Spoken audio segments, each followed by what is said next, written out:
এবার রাজ্যে ব্লকে ব্লকে চাকরি, প্রতিটি ব্লক থেকে নিয়োগ করা হবে প্রায় ৮,০০০ জন পাবে চাকরি। কোথায় কোথায় যোগাযোগ করবেন, ফর্ম কোথায় পাবেন, নিজের পঞ্চায়েত এলাকায় চাকরির বিরাট সুখবর আপনাদের জন্য বড়সড় আপডেট দিয়ে দেওয়া হয়েছে রাজ্য সরকারের তরফে। প্রায় ৮,০০০ জনকে কিন্তু চাকরির জন্য নিয়োগ করা হবে পঞ্চায়েত স্তরে। তো এই মুহূর্তে কিন্তু বিশাল আপডেট আপনাদের জন্য, সমস্ত কিছু জানতে পারবেন। ভিডিওটিকে মনোযোগ সহকারে লাস্ট অবধি কন্টিনিউ করবেন। তো চলুন সমস্ত দেখিয়ে দিচ্ছি। তার আগে বন্ধুদের কাছে ছোট্ট রিকোয়েস্ট, ভিডিওটিকে লাইক করে সাবস্ক্রাইব বাটন প্রেস করে পাশের বেল ক্লিক করে অল নোটিফিকেশন সেট করে রাখবেন। যারা ইতিমধ্যে সাবস্ক্রাইব করে রেখেছেন তাদেরকে অসংখ্য ধন্যবাদ। দেখুন বন্ধুরা, বলা হচ্ছে গভর্নমেন্ট জব রিক্রুটমেন্ট ৭,০০০ জনকে চাকরি দেবে রাজ্য সরকার। কোন কোন দফতরে? ৭,০০০-এরও বেশি, প্রায় ৮,০০০। রাজ্যে একাধিক শূন্যপদে নিয়োগের সিদ্ধান্ত নিল মন্ত্রিসভা। সূত্রের খবর, রাজ্যে গ্রাম পঞ্চায়েত ও পঞ্চায়েত সমিতির শূন্যপদে শীঘ্রই নিয়োগ করা হবে।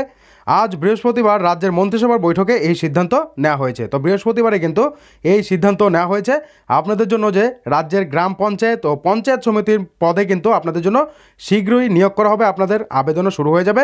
মন্ত্রিসভার বৈঠকে নেওয়া সিদ্ধান্ত অনুযায়ী দমকল বিভাগের ফায়ার অপারেটর পদে ১,০০০ জনকে নিয়োগ করা হবে। এদিন পঞ্চায়েত নতুন নিয়োগের প্রস্তাবে সায় দিল রাজ্য মন্ত্রিসভা। তো দেখতে পাচ্ছেন ৮,০০০-এরও বেশি কিন্তু আপনাদের জন্য নিয়োগ করা হচ্ছে। গ্রাম পঞ্চায়েত ও পঞ্চায়েত সমিতি মিলিয়ে দুটো স্তরে মোট ৭,২১৬ জনকে নিয়োগ করা হবে।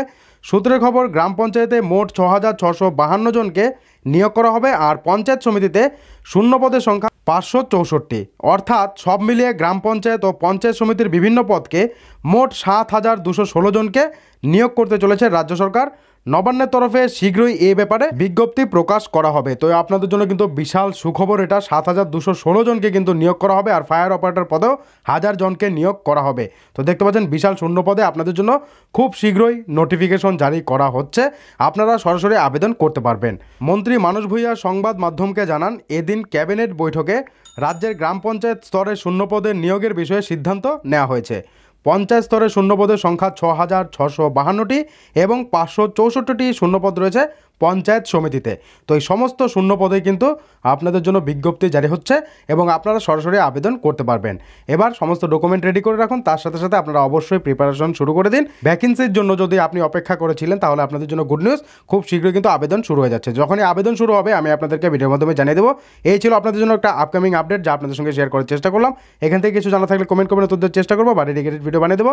ভিডিওটিকে শেয়ার করবেন, চাকরি প্রার্থীদের কাছে যেন অবশ্যই আপডেটটা পৌঁছে যায়, তারা যেন আপডেটে পেয়ে খুশি হতে পারে। তো আপনি কোন জেলা থেকে দেখছেন অবশ্যই জানাবেন। আপনার জেলায় যখনই আপডেট আসবে তৎক্ষণাৎ ভিডিওর মাধ্যমে যেন জানাতে পারি যে কোনো আপডেট আসলেই। তো এই ছিল আপনার জন্য গুরুত্বপূর্ণ আপডেট। সারা রাজ্য জুড়েই কিন্তু এই নিয়োগ করা হবে পঞ্চায়েত সমিতি এবং গ্রাম পঞ্চায়েত পদে। ঠিক আছে, তো এই মুহূর্তে আপনাদের জন্য এই ছিল আপনাদের একটা সুখবর যা আপনাদের সঙ্গে শেয়ার করলাম। এছাড়াও কিন্তু জানা যাচ্ছে যে ১২,০০০ কনস্টেবল নিয়োগ করা হবে, জানিয়ে অলরেডি ভিডিও দিয়ে দিয়েছি। আপনারা চ্যানেলে ভিজিট করে দেখে নিতে পারেন। ১২,০০০ কনস্টেবল নিয়োগ কিন্তু গুরুত্বপূর্ণ আপডেট আপনাদের জন্য দিয়ে দেওয়া হয়েছে।